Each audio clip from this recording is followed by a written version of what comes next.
יצאתי לדייט עם מישהי מפורסמת רק כדי להשיג אוכל בחינם. יש לי חלום לאכול במסעדה הזאת, שהיא המסעדה הכי טרנדית בגוגל ב-2024, אבל אי אפשר להזמין לשם מקום, כי הם תפוסים כמעט שנה קדימה. אז עלה לי רעיון גאוני. התקשרתי לאישה הכי מפורסמת שאני מכיר, עם 500,000 עוקבים באינסטגרם, והזמנתי אותה לדייט בלי להגיד לה את הסיבה האמיתית. מה קורה, פריזי? מה קורה, דני? אז התוכנית שלי התחילה. בתור התחלה ניסיתי להיכנס למסעדה. הזמנתם מקום? לא הזמנת מקום? אנחנו מוזמנים שנה קדימה. ואז הוא קלט. לא, דנית גרינברג?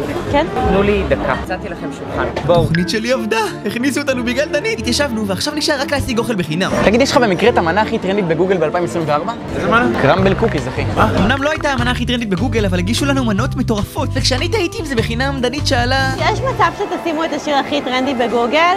דרבו, נדי באדי. היא התכוונה הוריקן! לא ראית את הסיכום שנה? ביקשתי חשבון והשף אמר... חבר'ה, לא צריך חשבון, הכל עלינו. אז אחרי שהצלחתי להיכנס למסעדה ולאכול בחינם... דנית, יש משהו שאני צריך להגיד לך. מה? יש לי חברה, פשוט רציתי אוכל בחינם. חשבתי שזה היה אמיתי.